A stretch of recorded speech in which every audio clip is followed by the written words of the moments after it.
Hello and welcome to S24 Rundown. I'm Zainab Ibrahim and here's our news in brief.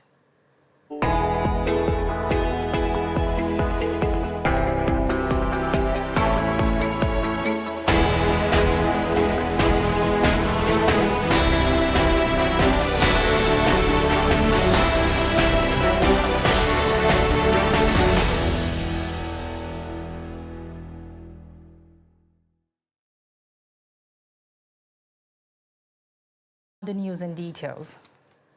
To start with, Nigeria's Anti-Corruption Agency, the Independent Corrupt Practices and Other Related Offences Commission, ICPC, has dismissed as false a viral video claiming a 50 billion naira bribery scandal.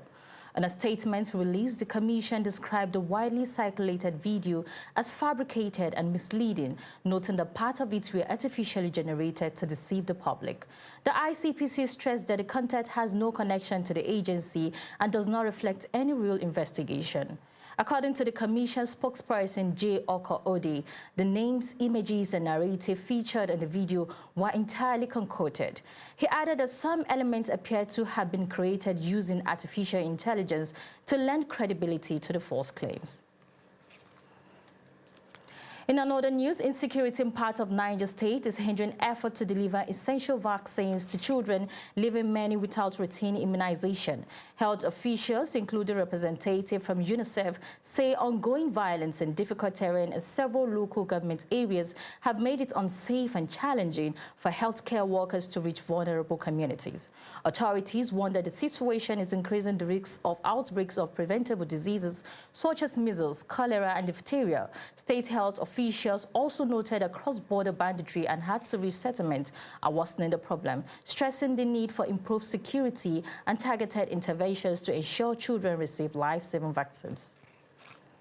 Still on health workers in Jigawa State have raised alarm over outbreaks of Lassa fever, meningitis, and diphtheria, urging residents to take preventive measures as the diseases spread in parts of the state. The warning follows a confirmed Lassa fever case in Baura local government area that resulted in one death, prompting intensified community sensitization campaigns to curb further transmission. Officials disclosed that some meningitis and diphtheria have been reported. Authorities stress the need for heightened public awareness and vigilance, especially in rural communities, as Nigeria continues to battle recurring outbreaks of infectious diseases. The Nigerian police force has rescued the remaining 13 passengers abducted during the April 15 attack on a Benue Links bus in Otukpo, bringing the total number of fled victims to 18. The latest rescue followed earlier effort that secured the release of 5 victims, with the final operation carried out through intelligence-led clearance missions across the Amla Forest Corridor and nearby areas. Police said all those rescued, including several students traveling for examinations, have received medical attention and are in stable condition. During the operation, 7 suspects were arrested, 3 of whom have been identified as members of the kidnapping syndicates, while investigations continue to track down other accomplices and dismantle the wider criminal network. The Inspector General of Police, Olatunji Disu, has approved the restructuring of the police monitoring unit as part of effort to strengthen discipline and improve efficiency within the Nigerian police force. The move, announced by the police force public relations officer, is aimed at refocusing the unit on its core responsibilities, enhancing oversight, and ensuring better monitoring of police operations across commands and formations. As part of the reform, Deputy Commissioner of Police Aliyu Abubakar has been appointed to head the restructured unit. The revamped team is expected to carry out intelligence-driven inspections, identify operational lapses, and enforce accountability in line with broader police reforms targeting professionalism and improved service delivery. The All Progressive Congress APC has released its activities for the 2027 general elections, fixing dates for its presidential and other primary elections. According to the party's plan, the presidential primary will hold between May 15 and May 16, 2026, while other primaries, including governorship and legislative contests, are scheduled to follow shortly after. The party also pegged the cost of its nomination forms at 100 million naira for presidential aspirants and 50 million naira for governorship hopefuls. The fees are divided into expression of of interest and nomination charges with other elected positions such as Senate, House of Representatives, and State Assembly also assigned specific costs as the party begins preparation for its internal selection process ahead of the 2027 election. Now, on international scene, Russian strikes in Ukraine have left at least 25 people injured in recent attacks targeting civilian areas and infrastructure.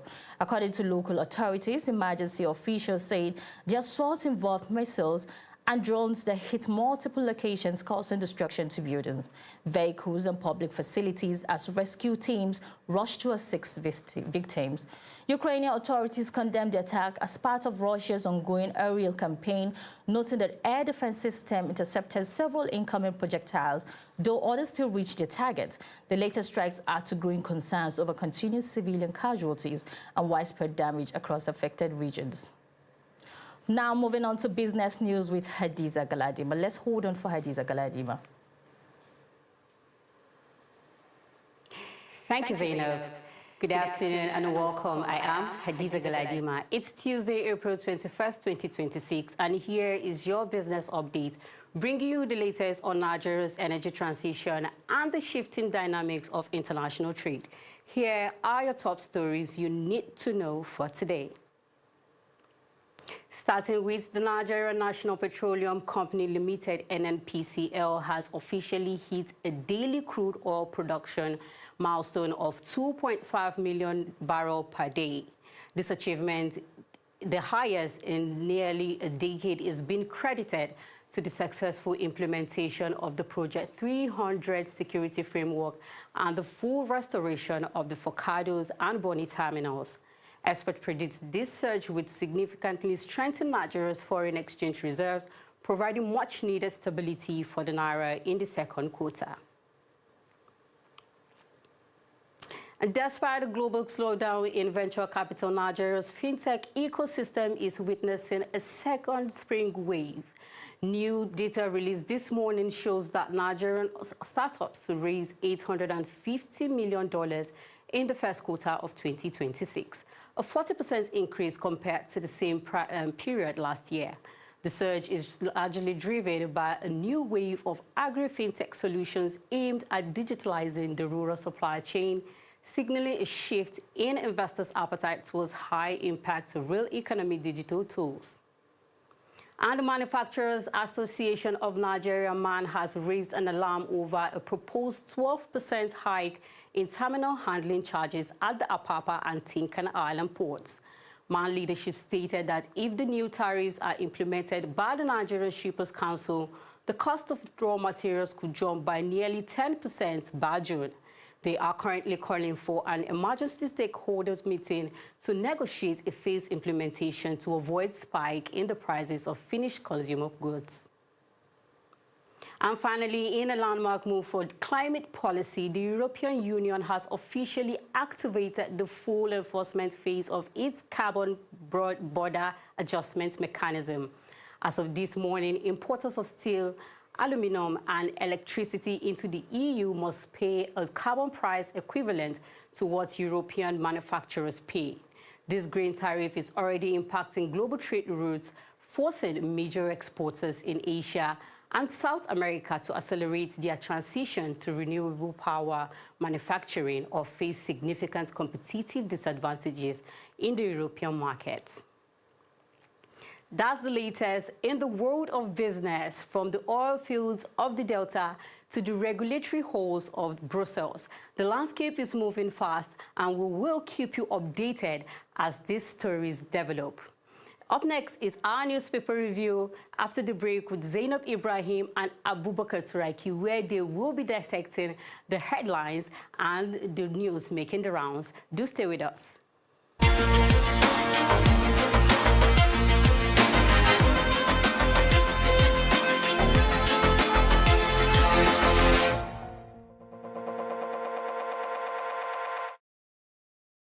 And thank you so much, Hadiza Galadima, for that business news. Up next is our newspaper review. And of course, I'm here still with Abubakar Turaki. Abubakar, I don't understand why you're laughing. Anyway, you're welcome to the studio today. Talk to me. Our first headline is from the Daily Trust. And it says pension scheme police retirees take protest to Vida. Yes, we had a news a few weeks back that they promised they were going to protest if their pension were not paid to them. And I think we've talked countless time about our professionals not getting what they deserve, but we have numerous budgets for what we regard as frivolous things. So what would you say about this headline? Thank you, Zainab. Hey, you're welcome. What happened yesterday have clearly shown to Nigerians where exactly most of our political office holders are heading to. A person that served for 35 years, served his country with good heart, promised to defend the territorial integrity of the country, who have given his heart, his youthful age, his time, his resources, his wisdom, and everything in ensuring Nigeria stay in peace. Unfortunately, yesterday we saw them on the street of the nation's capital protesting. It is actually embarrassing for this news to be even taking headline. If this is going international, other countries will see how irrelevant our security agencies are to our federal government. Because yesterday we talked about how military budgets was reduced when it comes to equipment. Yes, and their promises were not, given to them. Their budget was reduced to a certain amount that is not even up to half. And today we have some of our security agencies again going out to protest, which is very, very embarrassing. Of course, yesterday protest was the retired police. Yes. People that serve, as I told you, that serve for 35 years, they were protesting on 3 or 2 issues. Part of the issue that they were protesting is they came, because I told you, African leaders, the only language they understand is protest. But protest is archaic. It is now becoming a tradition. I don't think it's really as relevant as it used to be in the past. Well, Zainab, we have seen when protests have revealed to positive results, protests, how it went. But a lot of sacrifice that went into NSAS protests. I think some people are still victims of NSAS protests. But at the tail end, I think the protests have revealed the light of the day, have seen the light of the day. Did it? Of course, they have scrapped the SARS. Okay, so the protest yesterday was by the retired police officers. They were demanding, based on their demand, is treated. They wanted the president to sign on the bill that was sent to him on 16th of May. That the Nigerian police, the retired officers, they wanted to exit from pension contributory scheme. It's a scheme whereby most of the military personnel, the paramilitary are there, because they have stated that army are no longer there, SSS are no longer there, NIA are no longer there, Air Force are no longer there. Why is it that Nigerian police, retired Nigerian police, are still on that pension scheme? They are calling on the president to do the needful and sign it. And secondly, they call the pension contributory scheme as a slavery mode of paying pension. Yes. Because they say that... I wanted saying that maybe because they give less relevance to the police. But I think they are all, even if you said the militaries are no longer there, what relevance are even given to the military anyway? I think they are of the same class. They are, the problem is police are very close to the people, because one of their motto is police is your friend. Yeah. Do you know that if anything happens to you, the first person to contact is the police officer? But now a police officer, if you are going within the street of Abuja at night, allegedly, you will see a police officer asking you to give him token. That is how the federal government have reduced them to. And you remember yesterday when you were talking about dying as a messiah, a soldier will die as a messiah and you'll be happy. Okay, these people have served. If their income was actually enough for them, if it was actually tangible enough for them, I do not think they will be here crying for some pension. Of course, that is why I told you. But because they never even enjoyed any relevant while they are income while serving. Of course. So that's why they're still out requesting for pension. And they have to come on the street to request for pension. So Zainab, how do people, even in office, the police officers who are in office now, how do they feel about their future? Wallahi, what do they see when about I saw the that profession? protest, I felt very, very embarrassed. That's why because most of the videos that went online, people were lamenting. I saw one police officer that retired at the rank of DSP. He was lamenting. He was lamenting why did he even join the Nigerian police. He was even saying that he cannot afford to take his children to school. He was bitterly lamenting. As a Nigerian police, you cannot afford as a retired to Nigerian police who retired at the rank of DSP. He even stated that he is collecting 35,000 naira amidst this political, economic hardship. Somebody is collecting that amount. 35,000 naira. The video is there online. You can go and see it. I wouldn't say it's a lie because Abubakar, in as much as our minimum wage is 70,000 naira, which is not enough because it is not equivalent to the nature of economic hardship we are having now. But do you know some people are still not collecting up to that 70,000 naira minimum wage? There are states that are still collecting lesser, like the minimum wage rule does not even concern them. Wage. Of course, that is why recently I saw International Labour Organization, ILO, are calling on most of the African government that they should be implementing the International Labour Organization law. But sometimes, you know, implementation is one of the major problems in Nigerian policies. It's not about making just the law. It's about And Zainab, I have to call the attention of, you know, I always love urging our leaders because that's the only language they listen. Urge. They listen to. Of course, they they listen to urging them. They listen. I think we do that every other day. They usually used to listen. Okay, let's urge them. So I'm urging them. If a politician can serve for a period of 4 years or 8 years, and after service, he will have huge amount of money as his salary, pension, as his gratuity and pension. Why is it that someone that served for 35 years and he's there in the street begging, calling, crying, lamenting, urging? It is so unfortunate when you compare our politicians' lifestyle and our security agencies. People that are actually out there facing battles, facing wars, are being less privileged than people who are just sitting in a room trying to put laws together. Of course, that favors them more, trying to speak English, but they have so many allowances apart from even their major salaries. What kind of a democracy are we living in? You know, sometimes, let me go a little bit academic. You know, as a layman, if you ask a layman, is Nigeria a democratic state? A layman would just say, yes, yes, Nigeria is a democratic state. That's because we come out to vote every now and then. So, but behind the scene, if you ask someone from the coffers of university, maybe a professor in that aspect, are we actually practicing democracy? If you ask him, is Nigeria a democratic state? He will tell you no. Nigeria is running a civilian system of government. And if you ask another one, another person will tell you that no, Nigeria is a kleptocratic state. If you ask another one, he will tell you Nigeria is a contractocratic state. So this is to tell you Nigeria is a very dynamic country when it comes to leadership. Nigeria has a very funny pattern that have refused to leave us because it's a pattern.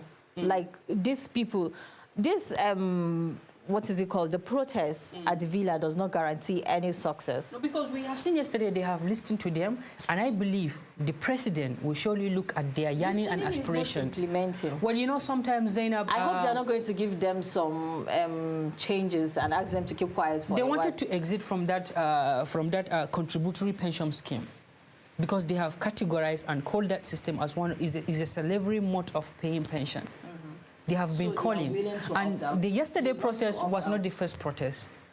If I could remember, around June, July. That is what I'm talking about. Around June, July, they had the same protest. Was not the first protest. That means it doesn't guarantee that this would even be answered. Well, you know, sometimes. Why do you think they were silenced in the past? Probably they gave them some silence changes, like just keep quiet for a while, and now they are back again to request for probably what they've requested for in the past. You know, sometimes what is happening in this country, as the country is heading toward 2027, Zainab, you know, most of the political office holders, their priority is their election, allegedly. So that is why they have to keep on coming out and to remind the government, find a civil and democratic way of reminding the government. Okay, let's move to the next. I pray their call will see the yearning of an aspiration, will see the light of the day. Because Zainab, if you saw the video yesterday, as any human being that has sense will definitely cry out. It is so Those are the people unfortunate. that served this country for 35 good years. It is so unfortunate, but this is very sad, but we would not just be sitting on this headline alone. We'll be moving to the next one, which is on the front page of the Punch. APC imposes a 2-week deadline for president government mass forms. APC seems to be very up and doing these days, very active, very strict, very rules and regulation caliber of people. What is happening? Is this trying to show us a new APC? You know, Zainab, is this the renewed hope? Politics is the authoritative allocation of value of who gets what, when, where, and how.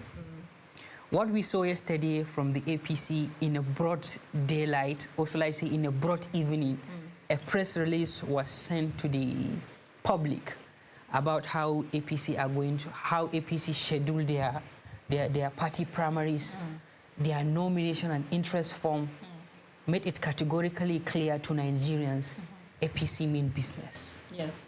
And it is after these 2 weeks that we will know who is serious and who is playing and who is unserious. But, Abubakar, I would like to ask a question that I should have asked yesterday. What primaries are APC going for? Who are they changing? Is it the presidential candidate or the vice presidential candidate? Because it seems compared to other political parties, there seems to be the only one that we seems to know their political candidates, but it's like they're bringing something new. Are they trying to shock us? Then politics is all about calculation. And as the ruling party that has the resources, the apparatus, the leviathan of the state in their hand, the other political parties are still watching over to see how the ruling party is going to strike. When they strike right, other political party will strike left. They will realign and realign their own political calculation. So what happened? What happened yesterday? They're so calculative about they are waiting very for calculative. this person to strike before they strike, in order for them to just hold the mantle of power. I wish they can be that calculative. Well, it will be very difficult in our democracy. It will be very difficult for that. But I believe sooner or later, parties like ADC, parties like PDP, you will start seeing their own campaign timetable, their nomination fees. They are actually waiting for the leading party They are waiting for to the strike party. in order for them to also what take. What exactly amazed me yesterday was the price that was tagged to the presidential form and aspiration. 100 million. 100 million. I was having this conversation outside the studio with someone, and he was trying to remind me that, yes, how much was stipulated for the last election? It's normal. It's almost the same. And I was trying to say that, how do we allow prices like this to be normal as a citizens? These are the small issues we have that we're taking it for granted. Because for someone who is supposed to pay that amount, it is not about your capability anymore. It is about who can afford such amount. And what do you think that person will do when the person first gets into power? He will recoup back his money. Yes, if I am the one, I will try to first settle my 100 million naira before even, and more. Because it is like business. You know, when you're trying to sell something, of course you want profits. So those are some of the problems that we are not even taking serious. Why is the nomination form that expensive? Zainab, this is to show you that APC, you know, we have 4 types of political party. We have the elite party, we have the mass party, we have the broker party. So APC is the elite party. The membership of elite party cut across elites. And most of them draw their membership from the elite in the society. The likes of APC, the likes of PDP. Allowing I'm coming, Zainab. to come in. Is it the youth that I really don't don't think if there is any capable youth that will be able to purchase the form from APC to stand in the secondary election. Youth, what business have we done to put together that amount of money? That is why I saw some social media analysis from a renowned political scientist. He was advising young Nigerians. I'm borrowing from his words. He was advising Nigerian youth that if you really want to make it, he's talking to Nigerian youth, and I'm quoting him. If you really want to make it, join active politics. Find a party that is necessarily called yours, that is the youth, not registering a new political party. Find a party among the existing political parties. Eschew interests, eschew money politics, and sell a candidate that is going to stand for the youth. And if care is not taken, those elderly politicians will likely be the SA, the PA to the youth. Okay, this is why the election is becoming a do or die affair, because if you're paying that amount of money, if you're paying that means you're certain that you're going to get a position. Zainab, I really don't believe most of the aspirants that are buying for seats will be able to afford such prices in the ruling party. Okay, let's round up our newspaper review because we have other segments. This conversation is actually getting interesting. Please. Let's find another time for this conversation. It's actually unfortunate that some people might not be able to participate. It is not about advising youth to participate, and you're not actually creating the ground where they should participate. With this, we've come to the end of newspaper review. Up next is our S24 report coming to you after the break.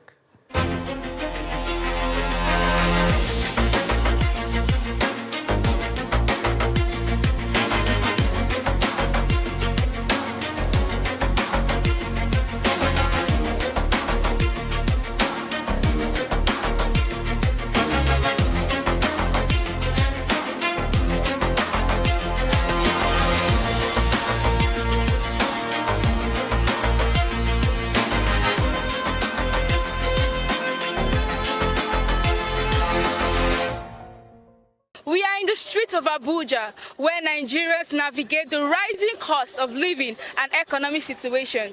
We are speaking to residents on how this affects their daily lives. The biggest concern for me, insecurity and high cost of fuel.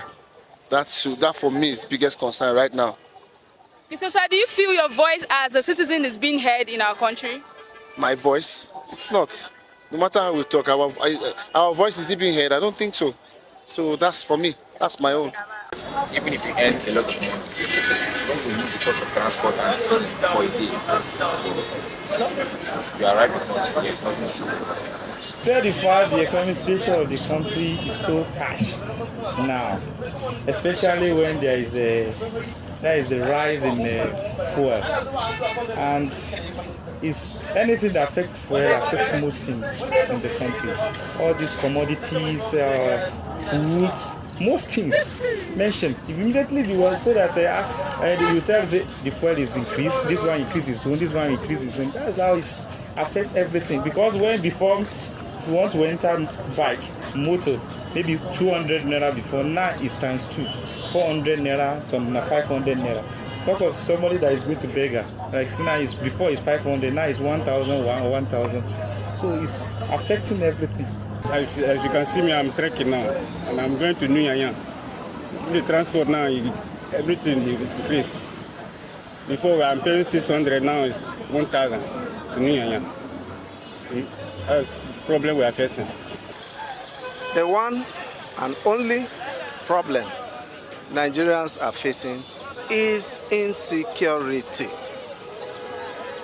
Nobody is safe anywhere in Nigeria. And that is the greatest challenge everybody is facing. Even in your own house, you are living in fear. Because in spite of your gate locked, your fence as high as it is, when night comes, it only takes the grace of God to sleep and wake up the next day. So that is the greatest challenge. I don't see any other thing beyond security, protection of lives and property. When we have that in Nigeria, everybody will be free and can move around and do whatever you like to do, genuinely for a living. While opinions differ, the current living and economic situation continue to have significant impact on daily lives of Nigerians. I'm Gladys Asuko reporting for S24.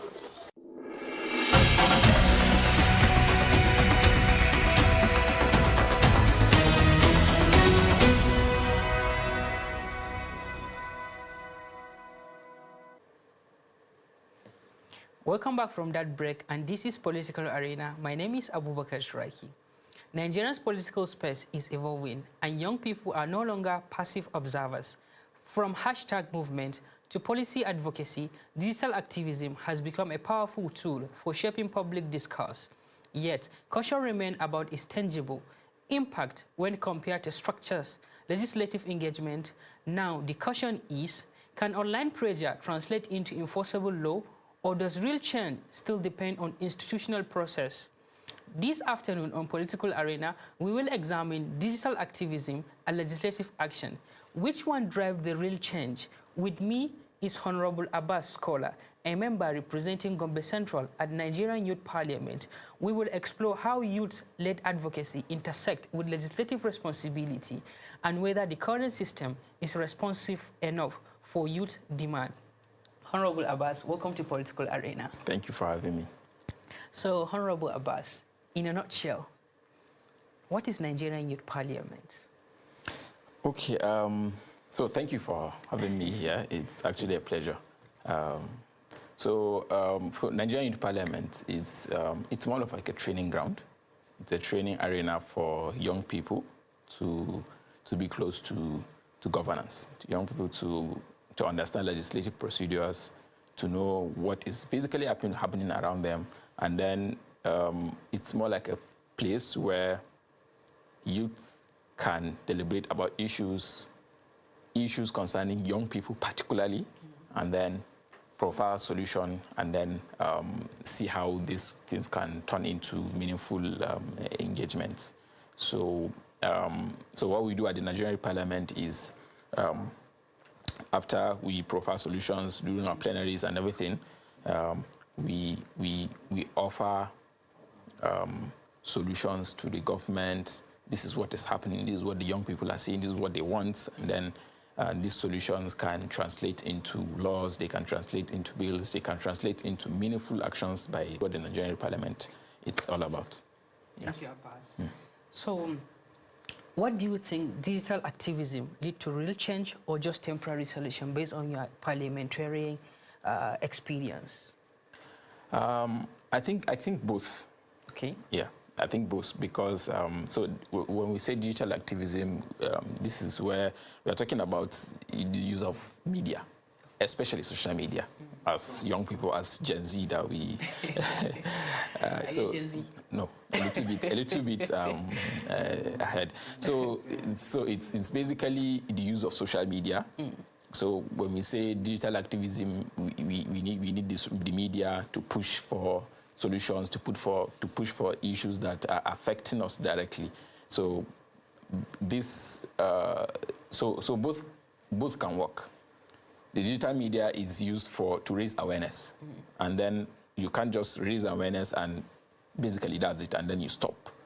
You need to go down to the level that these solutions can be imposed. So basically, I think both can work. Okay. Recently, we have seen so many online social media campaigns, and most of the campaign were unable to see the light of the day. So why do you think that so many online campaigns failed to see the light of the day? So just like I said, it's always the awareness. So online gives you this awareness. Yes, it gives you the room to talk about it. People will know from the nooks and crannies of every part of Nigeria. People will know, okay, this is what we are talking about, and this is what we want. Maybe this is what we want the government to do for us. Or there is insecurity, and we're talking about insecurity. So, but online campaigns, they limit the heaviness of things. So you could see that when we talk about insecurity, it's actually not small. It's not a little thing that we can just talk about from. It's a national issue. It should be an emergency. So now, if you talk about insecurity and then on a post, okay, so thing has happened in Gombe, in Yamal Tudeba also, and then that's it. Where you are representing. Yeah, of course. Just for example, and then that's it. So you could see that it's actually just a post, and you're talking about a national issue. So it just gives you that awareness, and if it goes like that, and that's it. Okay, so you mean the youth have to reshape the way they are campaigning online? So it doesn't have to stop from online. We need to... It has to go beyond hashtag. It has to go beyond hashtag. We need to go down. We need to go back to the grassroots. We need to engage the government more, not basically online only. Yeah.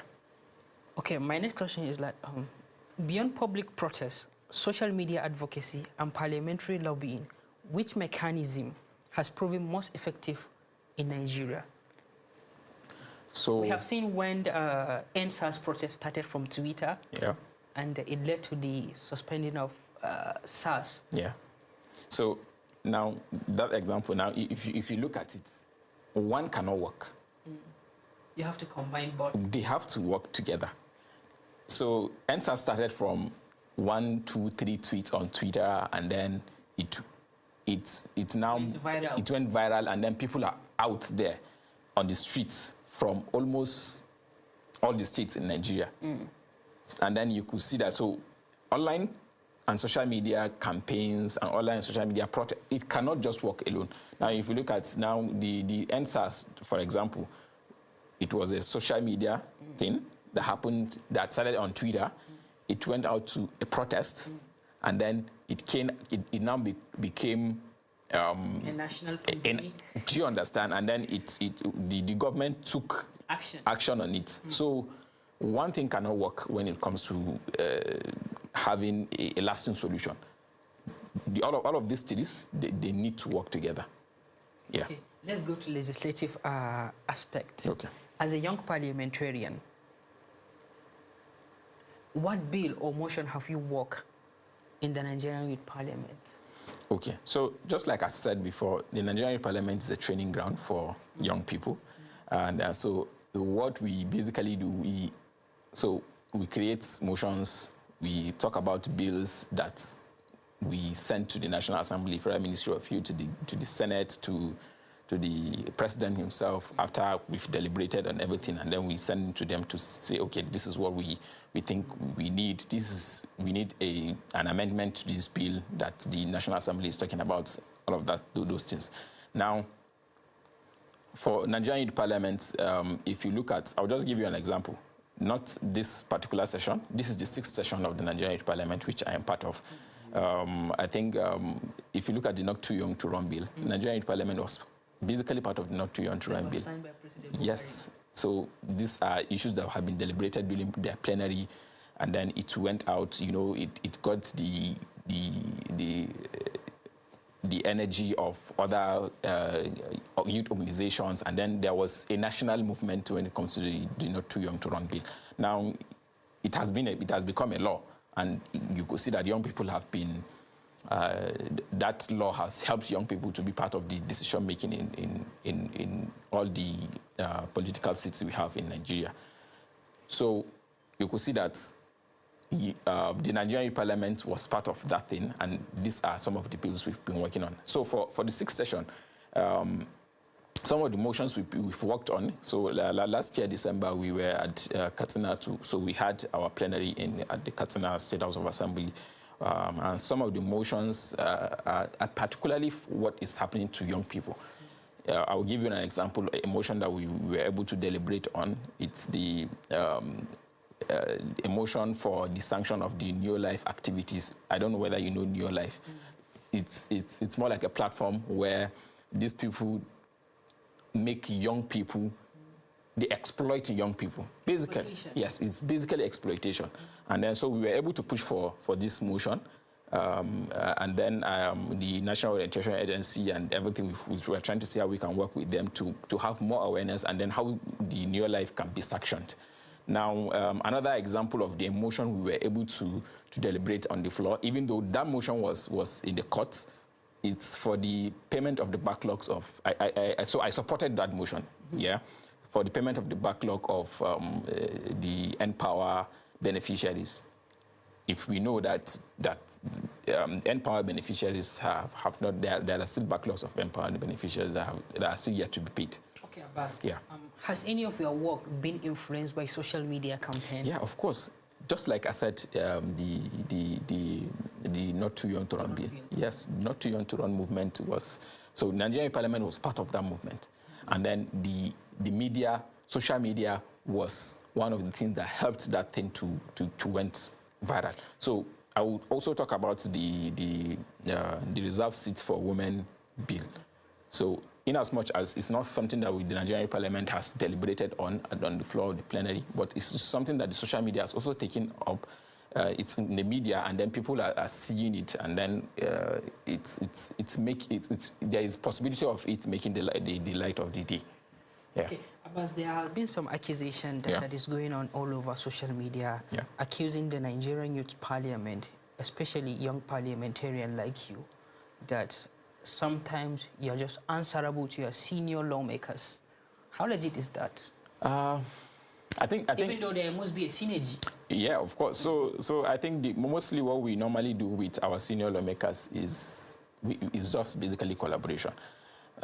So far, as part of the work we've been doing and the activities we've been doing, we were able to collaborate and partner with the Committee on Youth Development, which is chaired by Honorable Senator from Ekiti State.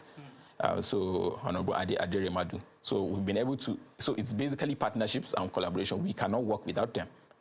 We cannot work without them. So we have to come to them, and it's a learning process. So they have to show us, this is how it's done and this is how it's done. So basically we've been collaborating and partnering with the Senate, particularly the Senate.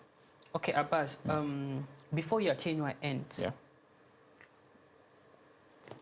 what work do you have for your people from Gombe Central? So, even though it's a learning ground. Yeah. So, as you said, it's a learning ground. So, basically, what I've been pushing for is so this is an experience, and I would love other people, other young people, to have this kind of experience. I've been part of the Nigerian Parliament. I was from the State Youth Parliament. Yeah. I was with the State Youth Parliament, and then I'm here with the Nigerian Parliament. So, basically, it's an experience. And there is a way to shape you. Apart from the experience, there is this networking it will also give you. Yes, for so it's more like a national movement that Nigerian Parliament can actually build. We have over 500 alumni which have been members. Some of them have been members of the House of Representatives, the contestants for State House of Assembly. You know, some are even contesting for governorship election. You know, so it's a movement that the whole parliament can actually build, right? So I really want. So what I have been putting out there is the institutionalization of the Nigerian Parliament, a better institutionalization of the Nigerian Parliament, so that every person, young people, can be nominated easily. Young people, so there won't be all those too much of bureaucracy, and then the process won't be that long for people to understand. Okay, I can actually just participate in this platform, have the experience, know what the legislative procedures are, be close to governance, understand the structures and how they work. Your call as a young parliamentarian, your call to fellow Nigerians ahead of 2027 in a nutshell. Okay, so we need to push more. We need to push more, and then we need to hold our government accountable. More of the accountability is actually very important. So if you don't hold them accountable, we won't understand what they are doing, and then we cannot decide to say we are going for this particular person or that particular person. So we need to understand what they have been doing, and then so we need to hold them accountable more. Well, Abbas, thank you so much for speaking to us on Political Arena. That is all what we have on Political Arena. Stay tuned for our S24 documentary and S24 report. Thank you.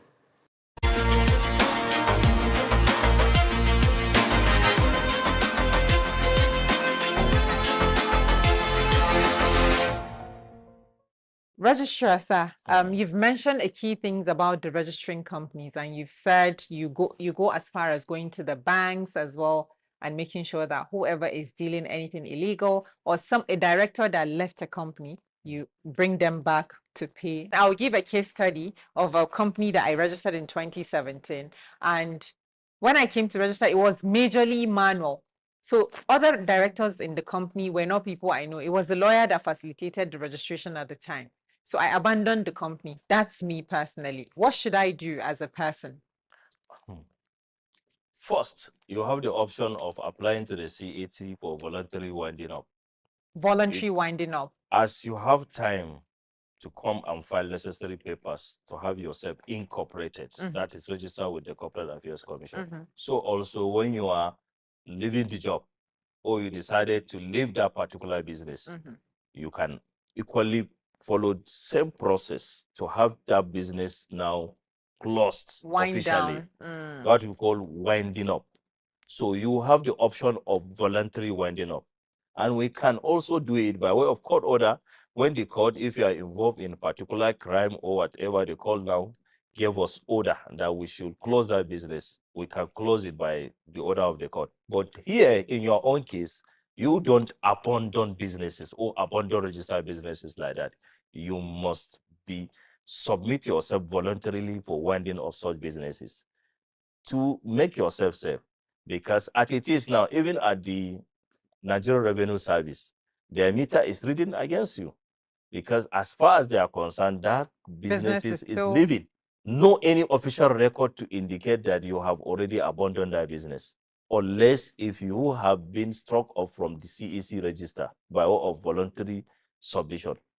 So what I will advise you, follow the due process to apply for voluntary winding up. That's the essence of asking, because I'm sure there are many people like me, because my case is different due to the fact that the person that did the registration actually added 2 persons in directorship for me without my consent, and I couldn't find the person again. Wow. Yes. This is one of the issues. That is the hazard of passing through a third party in your activities. And to make things easy, that's why we made it very seamless in our portal. You can do it by yourself now, registration. And you don't need to bring more directors or more shareholders in your company. You can have a one-man company. Yes. One shareholder. This part of the innovations come with the company, a new company and all of matters act to make things easy for the small businesses. Yes, I already tried that. So I understood that there is one directorship that can still form a company. So now. you can't run away. You can't go if you are owing.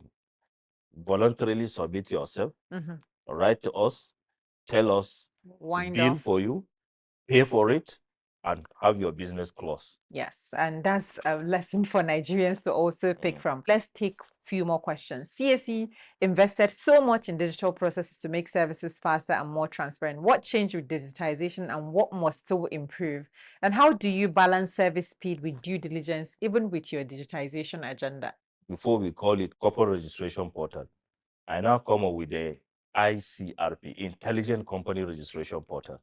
It is a concept that is developed to be deployed in phases. We have only deployed one component of this aspect. Comprises name availability, business name registration, and filing of annual returns of the business name. This is just one component of it. We have other phases to be deployed soon. These are part of the innovations come with this intelligent company registration program. This year is going to be the happening year as far as deployment of this AI activity in our services. People will witness a lot of series of deployment of the AI just to simplify things for our staff, to simplify things for our customers. So the ICRP came up with charges recently. People would want to know why the review or why the charges. Technology is not cheap. Corporate Affairs Commission is 100% self-funding. Self-funding. Self-funding means that government doesn't support our services in terms of financial support. What we generate is what we run the office with. And we have offices across 36 states and the federal 36. What I mean, we have 38 offices across the federation. Okay. In some states, like Lagos, we have 2 offices. In Abuja, we have the additional number of the offices. That made it 38. And our activities, it's outsourced. Despite the maintenance and hosting being managed by a particular vendor, still this AI component is not our product. You got this product from another service provider. Though I earlier told you we personalize it into our activities. So such services come with fees to pay for you to get it. But since we have deployed this particular aspect, this particular component, we told the public that it's on pilot stage. People, they should bear with us. Let us achieve stability for us to proceed. Because when we deploy the first phase, we have witnessed a lot of disruption in our activities. People complaining, they miss some of their data mixed, a lot of issues. Synchronization of our earlier database and our new database, it came with a lot of issues. It's a disruption. Now that we achieve a level of stability in it, and we need to move further in deployment of our AI, the service provider who has been with us, who has been so accommodating our challenges and other things, that particular services is rendering now, it comes with a charges. And we made sure that the charges is not something that which will come very harsh to our customers. Like for instance, what we call charges is just 200 naira added. Just 200 naira added in your transactions. For instance, if you are paying for availability, instead of paying 1,000, 1,000 is a statutory fees. It comes to the government. While the charges were not collected, CAC is not collecting anything in addition. We have not added. Our charges are prescribed by law. So also these charges is not for the CAC. So we are not contemplating breaching any law.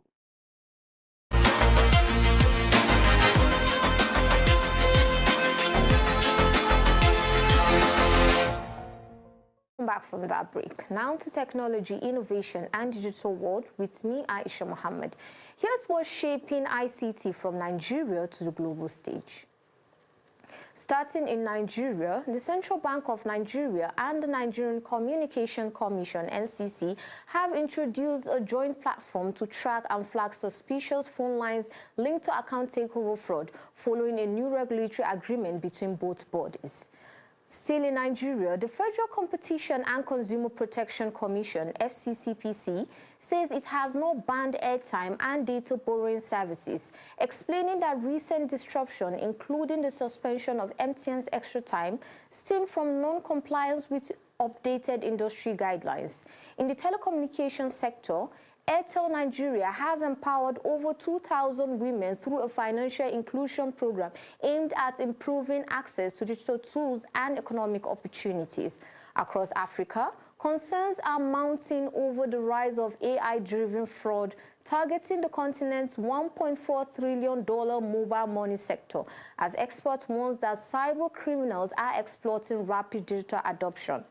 Turning to the global development, Dubai is positioning itself as the world's first AI-native financial center, with the Dubai International Financial Center integrating artificial intelligence into its legal and financial system, a move expected to create 25,000 jobs. In the maritime industry, Vascular Corporation has launched a next-generation AI-powered simulator designed to train crews for the evolving digital shipments industry. And finally, on the global stage, AI robotics firm Secus SE reports strong growth transitioning from research to large-scale deployments with expansion into the Europe's defense sector. And that's it on Tech World today. Do stay with us, as after the break, Khadija Mohammed is on standby for entertainment news. Thank you.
For music lovers, this could be one of the biggest cross-continental albums in Afrobeat history. Still on Davido, the superstar recently marked a major career milestone with a special celebration on the world's biggest streaming platforms on April 20. Davido hosted a lively Apple Music radio takeover from Los Angeles, celebrating 15 successful years in entertainment and reaffirming his title as one of the Afrobeat's biggest global ambassadors. The atmosphere was relaxed, vibrant, and filled with playful conversation, reflecting on Davido's rise from the release of his breakout 2011 hit Dami Duro to the success of his 2025 album 5. And moving on, from celebrating legend to creating new stars, another Nigerian entertainer is preparing to give young talent a major opportunity. The Nigerian streamer and comedian Kata Efe is once again turning entertainment into opportunity as he drops a cinematic trailer for his much-anticipated 48 hours live stream Talent Hunt. The event is designed to discover and promote rising talent across Nigeria, including singers, dancers, comedians, and performers of all kinds. Interested participants have already started posting audition videos using the hashtag KataEfe Talent Hunt, while tagging at KataEfe for a chance to be selected. One contestant already gaining attention in Cross River State, Andio, while fans continue to praise the high production quality of the trailer, calling it a masterpiece. The first edition of the event drew massive attention in Lagos and featured appearances from stars like Inyanya and Portable. Even YBNL boss Olamide recently praised standout performance Kolu, adding even more buzz to this year's edition. And finally, away from entertainment and into the culture, let's take a journey into the East Africa and explore one of Kenya's most vibrant communities. The Leo people are mainly found in Kenya and part of Tanzania, where they are widely known for preserving strong tradition passed down through generations. One of their most celebrated cultural expression is music, especially Benga music, a lively and rhythm sound that continues to influence East African entertainment today. Traditional instruments like the ingantiti and 8-stringed ear remain central to Leo performances and storytelling. Their fashion and identity are also deeply reflected in their colorful and intricate beadwork, often worn during ceremonies and cultural gatherings. These beads are more than decoration. They represent beauty, ceremony, a symbolic tradition that marks important life transition and milestone within the community. And when it comes to food, their cuisine offers unforgettable flavors. Popularly dishes like aliya, made from sun-dried meat, remain a local favorite and a strong symbol of cultural pride to them. For the Leo people, tradition is not just history, it is a living identity. And that brings us to today's entertainment update. Coming up next is the sport news with Martha after the break.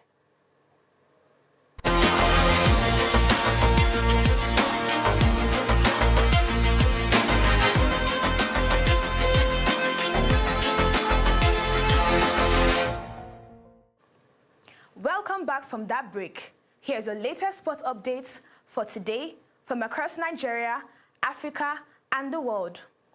We begin in football, where 4 of Europe's biggest football clubs, Manchester City, Chelsea, Inter Milan, and Juventus, are set to headline a major preseason tournament in Hong Kong this summer. The matches will take place at the newly built Kai Tak Stadium, with fans expected to turn out in large numbers. Manchester City will face Inter Milan, while Chelsea go up against Juventus in another exciting clash.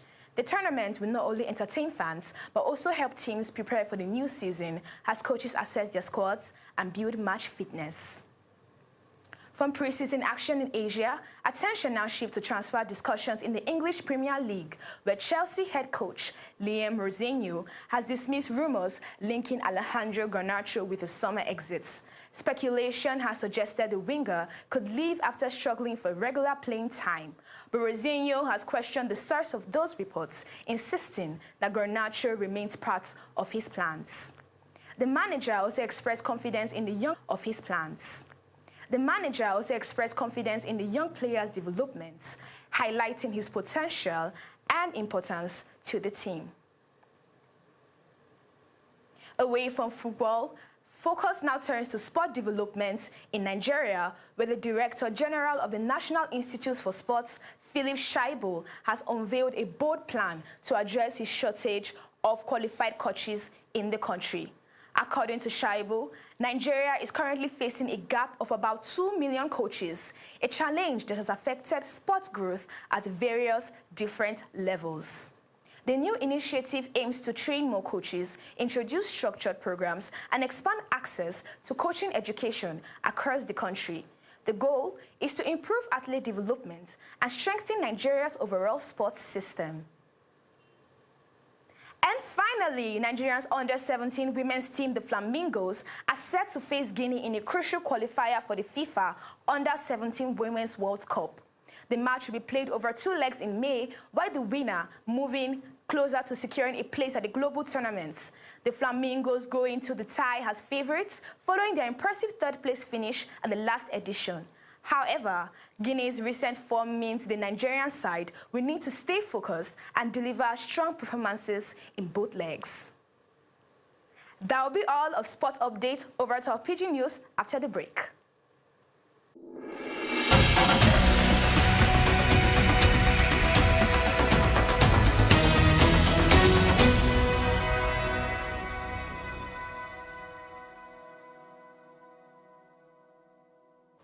Una welcome, my people. Make we sharply and wetin dey happen for Nigeria reach Obodo Oyibo today.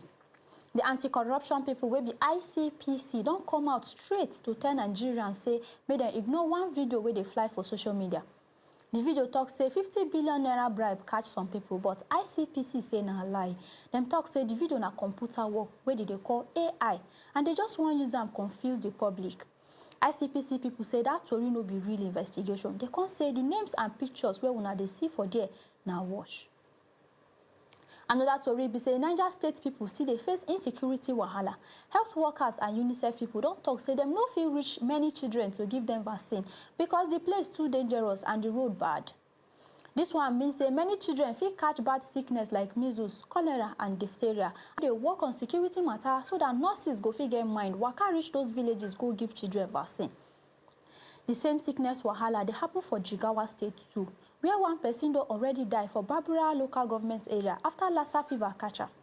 Now the health workers they fear because some of them will treat the person don't they show symptoms too.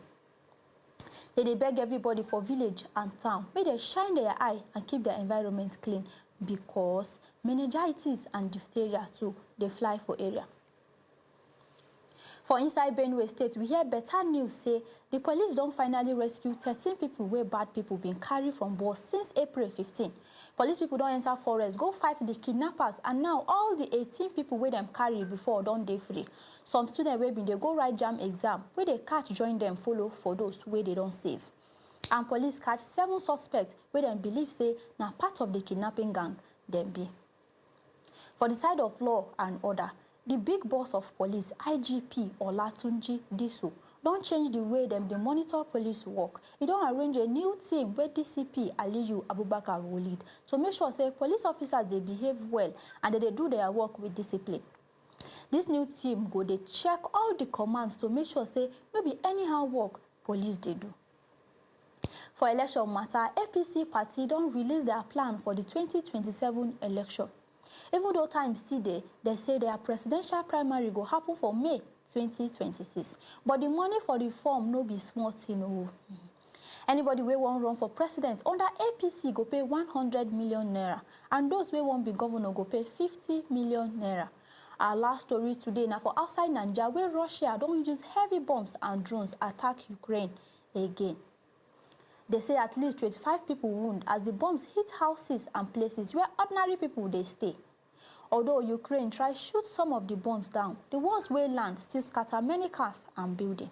And rescue people still try help those where wound. My people, now here we go hang the story today. My name is Sidikat Yusuf. I go live now with Zainab Ibrahim.